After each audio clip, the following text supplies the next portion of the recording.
Upacara Sumpah Pemuda kali ini berbeda dari biasanya. Pemerintah Provinsi Maluku menggelar upacara Sumpah Pemuda ke-92 secara virtual di Aula Lantai 7 Kantor Gubernur Maluku pada hari Rabu 28 Oktober 2020.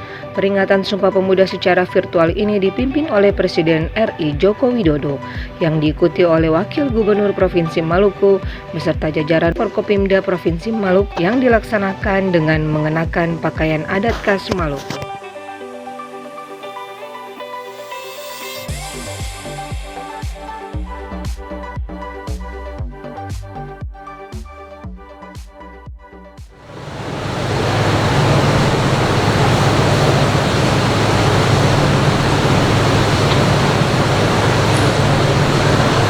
Bismillahirrahmanirrahim. Assalamualaikum warahmatullahi wabarakatuh. Salam sejahtera bagi kita semua. Om Swastiastu. Namo Buddhaya. Salam kebajikan. Yang saya hormati para Menteri Kabinet Indonesia Maju, para gubernur, para pemuda Indonesia yang saya banggakan, hadirin dan undangan yang berbahagia. Hari ini kita memperingati peristiwa yang sangat bersejarah 92 tahun lalu ketika para pemuda dari seluruh penjuru Nusantara menyisihkan perbedaan di antara mereka yang beragam suku, agama, dan bahasa daerah untuk bersumpah menjadi Indonesia yang satu. Satu tanah air, satu bangsa, dan satu bahasa. Ini 92 tahun telah berlalu. Semangat Sumpah Pemuda harus terus menyala. Dalam arus besar globalisasi yang sering terjadi adalah persaingan yang sengit antar negara dan juga antar individu. Tidak jarang kompetisi itu berujung pada upaya saling mengalahkan, saling menghancurkan. Hal itu menjadi energi negatif yang merugikan kita semuanya. Sumpah Pemuda justru membawa energi positif yang menyatukan. Persaingan dan perbedaan tidak harus membuat kita melupakan adanya masalah-masalah bersama, kepentingan-kepentingan bersama, maupun tujuan-tujuan bersama. Yang semuanya bisa kita selesaikan dengan cara bersatu dan bekerja sama. Bapak Ibu hadirin yang saya hormati, bersatu dan bekerja sama adalah kunci untuk mencapai Indonesia maju. Upaya-upaya untuk menjaga persatuan harus terus kita lakukan. Jadi Indonesia tidak cukup hanya dengan menjadi bagian dari wilayah Indonesia. Kita harus bekerja sama merawat keindonesiaan.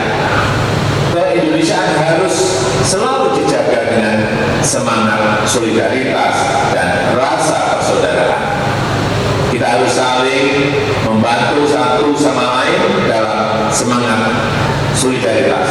Tidak ada Jawa, tidak ada Sumatera, tidak ada Sulawesi, tidak ada Papua. Yang ada adalah saudara sebangsa dan setanah air. Persatuan harus terus kita perjuangkan dengan menghargai perbedaan, menjaga toleransi, serta menjaga keutuhan dan kedaulatan NKRI. Untuk mewujudkan Indonesia yang satu, kita juga harus bekerja sama membangun Indonesia secara adil dan merata,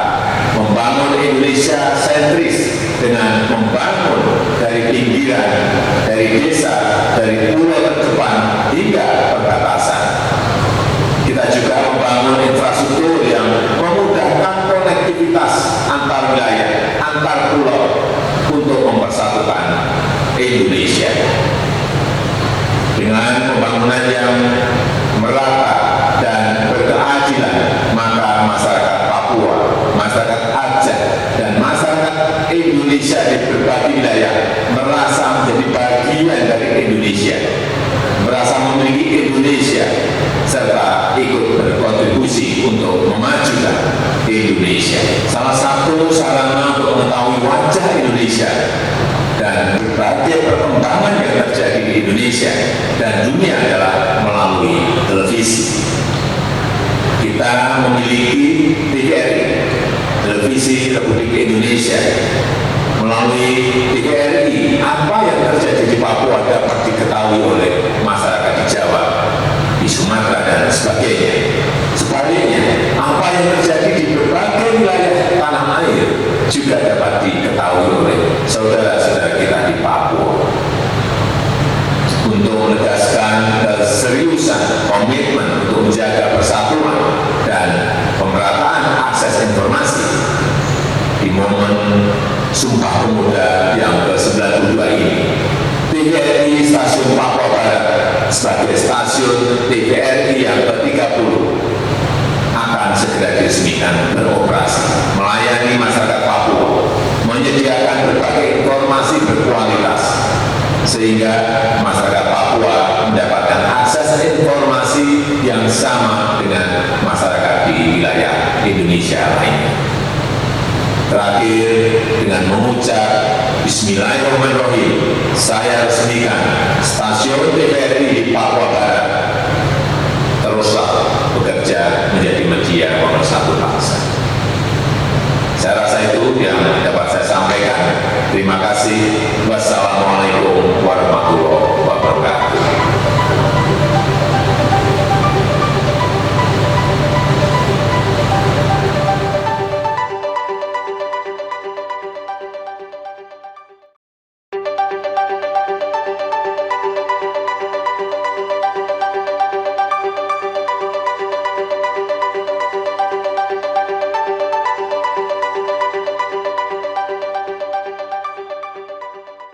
Launching Ambon Akses aplikasi e-government dan online payment dilaksanakan pada hari Rabu 28 Oktober 2020 bertempat di Aula Lantai 2 Balai Kota Ambon.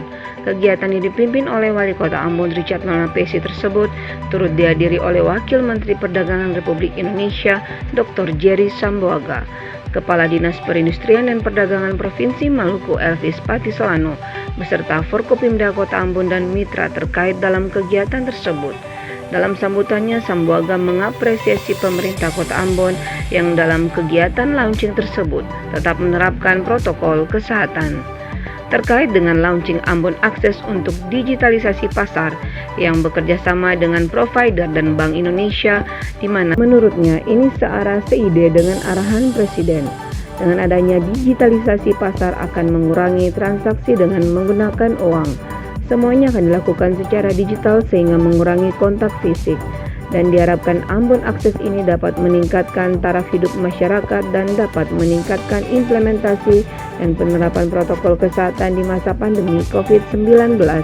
Selain itu, Sambuaga juga mengatakan bahwa negara perdagangan Indonesia dari bulan Januari-September itu surplus dengan angka 13,51 miliar US dollar, yang artinya nilai ekspor lebih besar daripada impor, dan produk ekspor yang paling banyak itu berasal dari Provinsi Maluku. Tapi saya bangga dan saya salut kita menerapkan protokol kesehatan. Ya. Ini luar biasa, tepuk tangan untuk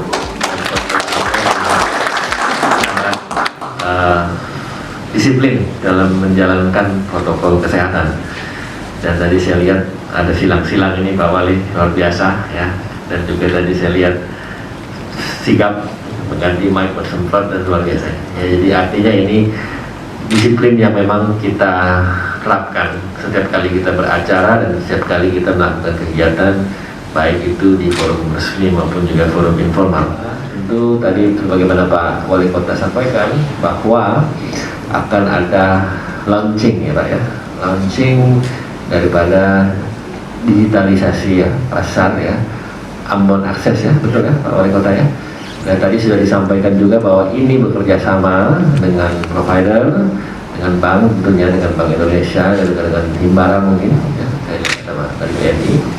Artinya apa?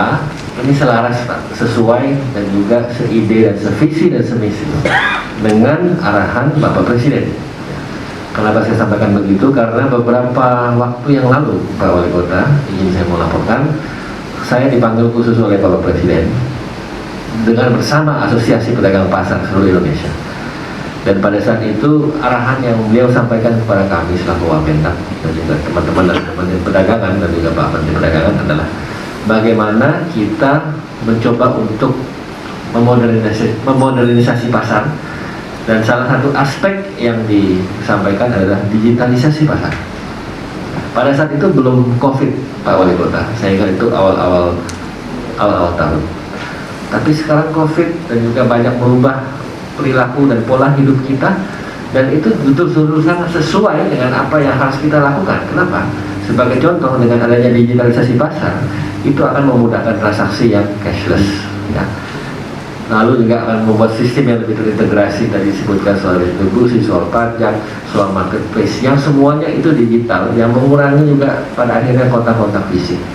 Dan saya pikir ini saya sangat mengapresiasi, dan saya sangat bangga, dan saya sangat senang. Artinya Ambon Akses ini akan dapat sangat meningkatkan taraf hidup masyarakat, memudahkan masyarakat, dan pada khususnya dalam masa pandemi COVID-19 ini meningkatkan implementasi dan juga pelaksanaan protokol kesehatan.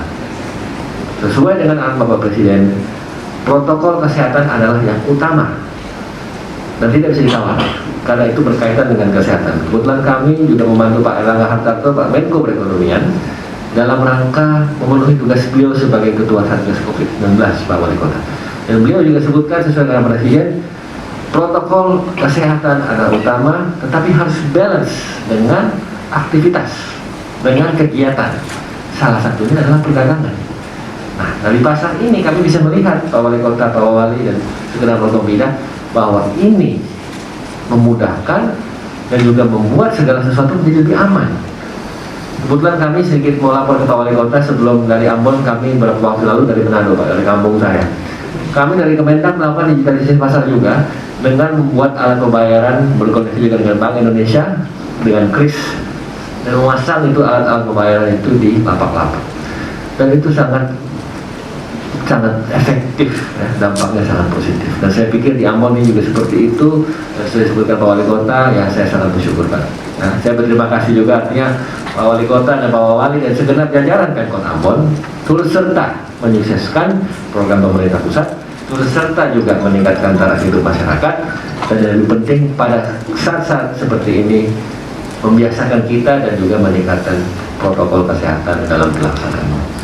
Nah, mungkin itu secara garis besar secara umum Pak Wali Kota dan Pak Wali. Dan artinya apa?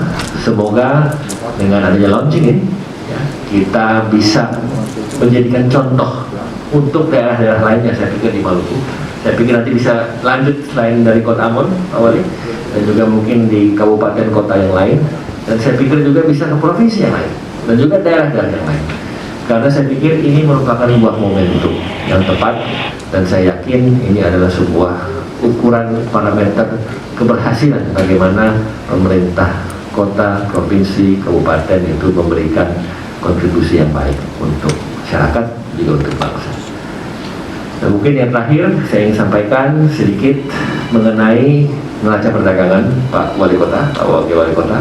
Saya ingin melaporkan kepada Bapak Ibu sekalian bahwa per hari ini dengan data September 2020, data yang berasal dari BPS yang independen dan juga netral, neraca perdagangan Indonesia itu surplus, ya, surplus dengan angka 13,51 miliar US dollar. Dari bulan Januari sampai September, angka yang diperoleh ada 13,51 miliar US dollar. Artinya apa, Bapak Ibu sekalian? Artinya adalah nilai ekspor kita lebih besar daripada impor, sesuai dengan arahan Bapak Presiden. Dan kedua, ketika nilai ekspor kita lebih besar daripada impor, tentunya secara otomatis mencetak satu hal yang positif. Dan yang ketiga, yang paling penting adalah ini menggairahkan industri, pelaku usaha, stakeholder, pemangku kepentingan, dan juga pada akhirnya sektorial dan masyarakat untuk bisa beraktivitas, apalagi di tengah masa pandemi COVID-19. Di tengah masa pandemi COVID-19, yang kurang lebih 215 negara mengalami ini. Indonesia mengalami ini. Kita semua mengalami ini. Tetapi kita mampu mencetak neraca perdagangan yang surplus. Ini kerja keras luar biasa dari seluruh pihak, seluruh KL, seluruh kementerian lembaga, seluruh pemerintah daerah, provinsi, kabupaten kota, Apalagi kita tahu bersama data yang kami peroleh, produk-produk ekspor salah satunya yang paling banyak itu ada dari Ambon dan dari Provinsi Maluku. Tepuk tangan ini.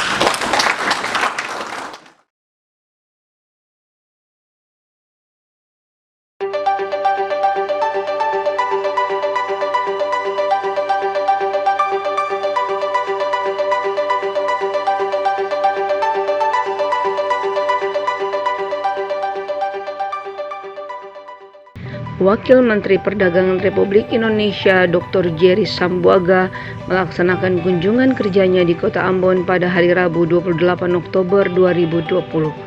Wamendang didampingi Wali Kota Ambon Richard Lohanapesi, Wakil Wali Kota Ambon Syarif Hedlar, Sekretaris Kota Ambon Agela Tuheru, Kepala Dinas Disperindak Provinsi Maluku Elvis Patislano, Kepala Disperindak Kota Ambon Peter Lewol beserta pejabat pemerintah Kota Ambon meninjau Pasar Mardika Ambon yang sementara dalam proses untuk direvitalisasi.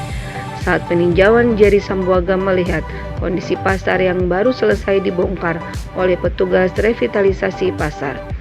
Wali Kota Ambon pada kesempatan tersebut mengatakan bahwa Kementerian Perdagangan Republik Indonesia sangat mendukung proses revitalisasi Pasar Mardika dan Lohanapesi sangat mengharapkan dukungan dari masyarakat terutama pedagang agar proses revitalisasi Pasar Mardika bisa berjalan dengan lancar.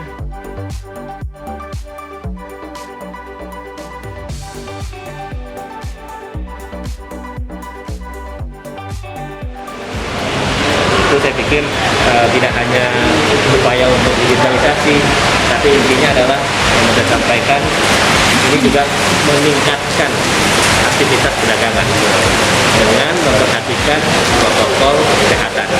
Nah, karena sesuai dengan arahan Bapak Presiden, protokol kesehatan adalah utama. Tapi harus ada balance dengan aktivitas seharian kita. Salah satunya adalah aktivitas perdagangan. Mana? Salah satunya ada di pasar. Dan saya ingin sampaikan.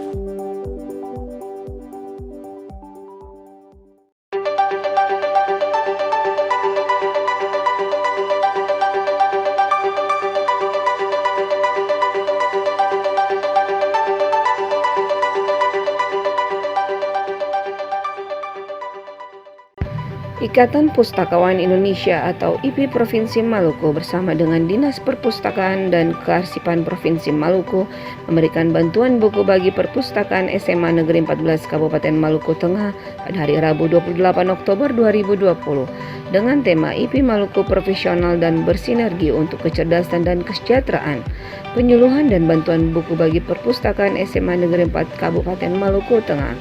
Di sela-sela kegiatan tersebut, Diskominfo Channel berkesempatan mewawancarai Kepala Sekolah SMA Negeri 14 Kabupaten Maluku Tengah, Damaris Manuputi, Kepala Dinas Perpustakaan dan Kearsipan Provinsi Maluku, Daniel Edward Indey dan Ahmad Saiku selaku Ketua Ikatan Pustakawan Indonesia Provinsi Maluku. Manuputi mengatakan bahwa ia sangat bersyukur atas gebrakan yang dibuat oleh Dinas Perpustakaan dan Kearsipan Maluku yang telah berkoordinasi dengan pihak IPI Maluku yang telah memberikan tambahan buku untuk perpustakaan SMA Negeri 14 Kabupaten Maluku Tengah. Setelah diberikan bantuan buku, SMA Negeri 14 berencana untuk menata ulang perpustakaan, membuat taman baca di depan perpustakaan Maluku dan mengubah wajah perpustakaan.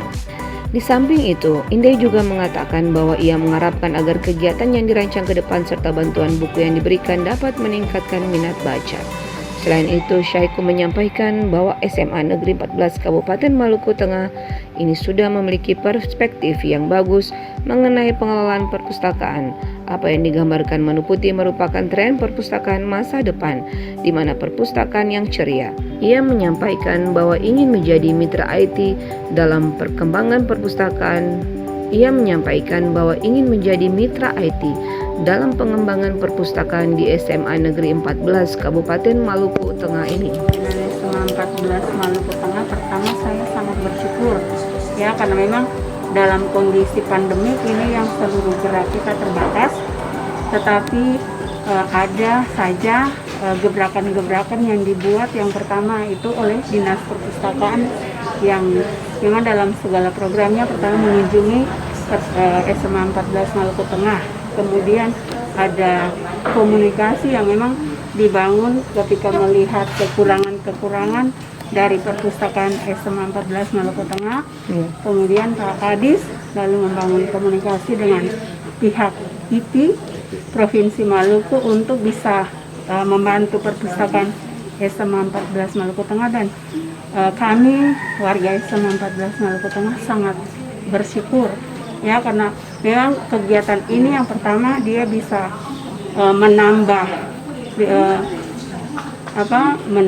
ikon bagi SMA 14 Maluku Tengah. Kemudian ada buku-buku yang memang harus dimasukkan dalam perpustakaan, karena selama ini yang kita pikirkan perpustakaan sekolah itu hanya buku paket ya, hanya buku paket. Kemudian perpustakaan sekolah itu cuman sebatas membaca. Tapi setelah mengikuti kegiatan dari perpustakaan provinsi, ternyata kegiatan perpustakaan itu di dalam perpustakaan bukan hanya membaca, tetapi membaca kemudian melakukan apa yang memang kita baca, atau kita berekspresi dengan apa yang kita baca.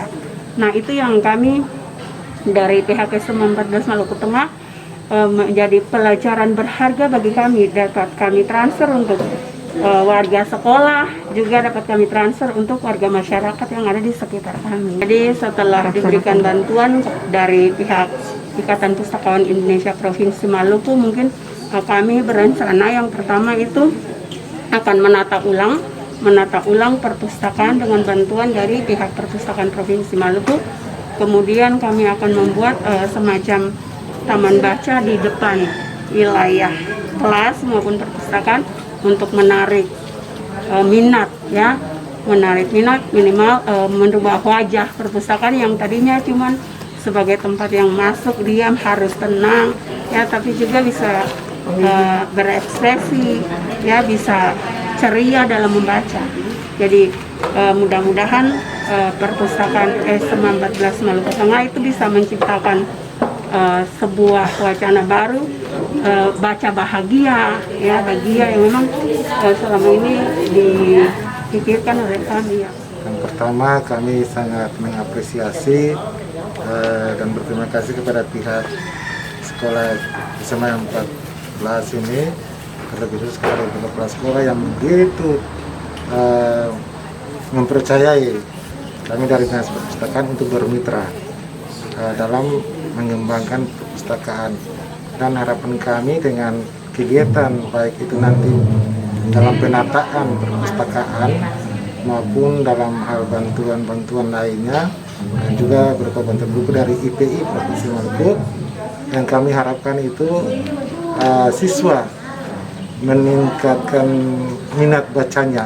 Jadi tujuannya itu meningkatkan minat baca siswa sehingga mereka menjadi gemar membaca, karena seperti yang disampaikan oleh kepala sekolah tadi, perpustakaan bukan sekedar tempat membaca, tapi setelah dia membaca bagaimana dia melakukan kreativitas terkait dengan apa yang dia baca. Nah, seperti itu, dan kami sangat mendukung untuk pengembangan ke depan yang disampaikan oleh kepala sekolah, dan kami akan bekerjasama untuk hal itu. Jadi dengan membangun taman baca atau kegiatan-kegiatan pelatihan lainnya. Kami sendiri sudah komitmen untuk bukan saja untuk sekolah SMA 14 Negeri Hatu, tetapi desa Negeri Hatu secara keseluruhan. Jadi kita sangat fokus untuk Negeri Hatu untuk mengembangkan potensi daripada anak-anak Hatu, masyarakat Hatu, terutama dalam meningkatkan minat baca dan kreativitas. Dan untuk pihak SMA 14 kami sudah menugaskan tenaga pustakawan kami untuk membantu menata perpustakaan. Terima kasih kepada Pak Dinas, Ibu Kepala Sekolah. Kami melihat bahwa perpustakaan SMA Negeri 14 ini sudah punya perspektif yang bagus tentang pengelolaan perpustakaan. Apa yang digambarkan oleh Ibu Kepala Sekolah itu adalah tren perpustakaan masa depan, perpustakaan ceria, perpustakaan yang tidak lagi terkungkung dengan mesti duduk diam segala macam, identik dengan kacamata tebal segala macam, tidak lagi seperti itu. Tren perpustakaan depan, perpustakaan yang demokratis, apapun bisa dilakukan di situ selama dalam rangka pengembangan ilmu pengetahuan dan teknologi. Jadi kami yakin dengan keinginan besar Ibu Kepala Sekolah gambaran umum tentang perpustakaannya seperti itu, kami ingin jadikan mitra untuk pengembangan IT-nya di sini. Karena rentang kendali dari kota ke sini sangat bagus, tidak ada hambatan berarti, jaringan internetnya juga masih sangat bagus. Kami berpikir bahwa itu menjadi salah satu wilayah percontohan untuk kita kembangkan digital library nanti ke depan. Di samping beberapa sekolah lainnya yang ada di Kota Ambon dan di wilayah Legi itu dan salah satu nanti. Itu paling tidak keinginan kami dan bantuan buku tadi cuma sekedar suplemen, buku-buku lebih pada buku-buku suplemen, bukan buku paket. Jadi karena anak-anak juga mesti diarahkan untuk memancing mereka dengan bacaan-bacaan ringan supaya mereka bisa lebih intens untuk mendalami apa yang ingin mereka dalami. Itu paling tidak.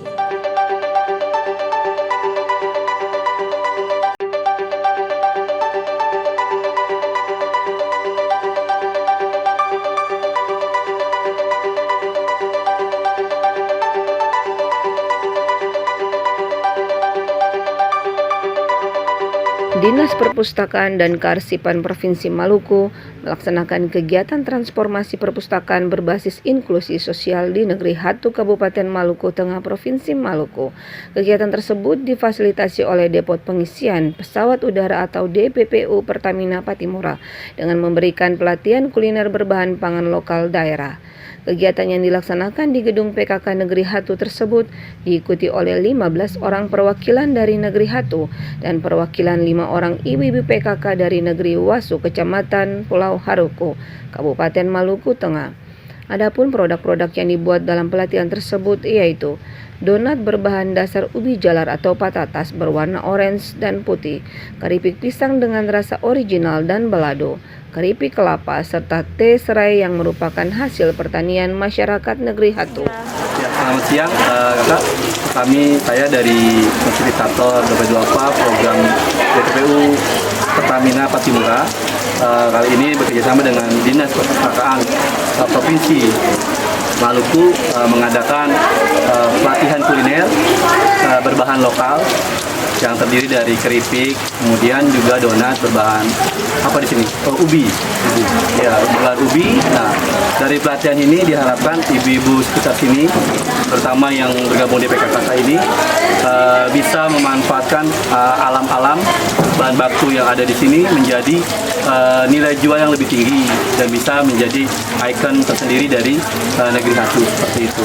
Kemudian program ini juga rangkaian dari kegiatan Dinas Perpustakaan ke Negeri Hatu itu juga. Ya, jadi ini kerjasama ini berawal dari Rumah Pintar. Tadi setelah kami mendapat informasi bahwa di Negeri Hatu ada Rumah Pintar. Nah, bersamaan juga dengan pihak DPPU Pertamina Patimura, mereka berkunjung ke Dinas Perpustakaan menyampaikan kegiatan-kegiatan dari Rumah Pintar dan keterlibatan DPPU Pertamina Patimura sama apa. Kami juga tertarik karena sebanyak pemberdayaan masyarakat. Jadi Dinas Perpustakaan bukan saja tempat untuk orang belajar baca, tapi bagaimana kita memberdayakan masyarakat dengan melihat pada potensi alam. Nah, seperti kegiatan pada hari ini yaitu kuliner berbahan pangan lokal. Jadi di sini semua bahannya dari sini, baik pisangnya, ubi jalarnya, maupun rempah-rempah yang dan yang kita nikmati ini teh serai, itu dari serai, tengkleng sama kayu manis semua lokal di sini. Bahkan tadi baru dicabut serainya ya. Nah, jadi kita memberdayakan masyarakat dengan potensi alamnya, sehingga dari sisi anggaran sangat efisien. Kemudian dampaknya tentu pengaruh dampak ekonomi, keterampilan mereka dari sini mereka keterampilannya meningkat. Dengan meningkatnya keterampilan mereka bisa memproduksinya, menjualnya, dan itu pengaruh kepada pendapatan. Kalau pendapatan meningkat, pasti kesejahteraan juga meningkat. Nah, ini semua memang ujungnya harus ada kemitraan yang berkelanjutan, sustainable dari program ini. Sehingga kami dengan DPPU Pertamina Patimura dan juga DP2APA, kami tidak berhenti di tahun 2020. Kami akan berkelanjutan di tahun-tahun selanjutnya dengan program kegiatan ide gagasan yang lainnya. Jadi tidak terbatas pada pelatihan engineering saja, ada yang lain. Begitu ada ini kita kerjasama. Nah, karena intinya bagaimana kita memberdayakan masyarakat supaya masyarakat tetap produktif di kondisi pandemi COVID-19 ini. Jadi jangan masyarakat menjadi bosan karena kondisi ini, apalagi mengeluh dengan adanya kondisi COVID ini, tetapi mereka tetap semangat, tetap produktif, dan yang paling penting mereka tetap menjaga kesehatan, protokol kesehatan. Itu yang paling penting. Kami sangat berterima kasih atas kepedulian pemerintah, dalam hal ini Dinas Perpustakaan dan Kearsipan Negara, yang di hari ini melaksanakan pelatihan khususnya untuk pembuatan kuliner dari bahan pokok makanan daerah, makanan khas daerah. Nah, hari ini kita dilatih untuk membuat donat dari ubi jalan, patatas yang biasanya ketong bilang patatas, dan juga keripik dari kelapa. Kemudian ada minuman yang dibuat dari serai dan cengkeh, ya, dan ditambah dengan kayu manis, ya. Nah, dan untuk itu barangkali sebagai tim penggerak PKK Negeri 1 ini, kita menyambut ini secara positif karena Negeri 1 itu biasanya untuk program kecamatan itu kita biasanya mengikuti lomba B2SA tentang makanan yang bergizi dan seimbang itu, dan memang kita sudah pernah mengikuti dan masih banyak. Tadi kami sampaikan untuk ibu yang membuat pelatihan, untuk nantinya kita akan mintakan waktu satu kali lagi khususnya untuk pengolahan ikan. Ikan itu terkait dengan jus ikan dan pengolahan ikan yang lain. Kemudian ada lagi dengan yang lain, saya tambahkan tadi juga mengenai keripik pisang yang sudah dibuat tadi. Ya, jadi ini sangat bermanfaat untuk tim penggerak PKK, bukan saja untuk kita kerja sebagai untuk melomba, tapi juga bisa untuk sekaligus bisa mendapatkan menambah penghasilan keluarga ketika kita pulang dan kita bisa melaksanakan itu di rumah, maka kita percaya bahwa itu bisa menambah kita punya pendapatan keluarga. Beta cuma mau berterima kasih atas apa yang sudah ibu-ibu bikin di dalam, dari itu bahan-bahan yang kuliner. Nanti beta ingin minta ibu lagi kembali ke hati.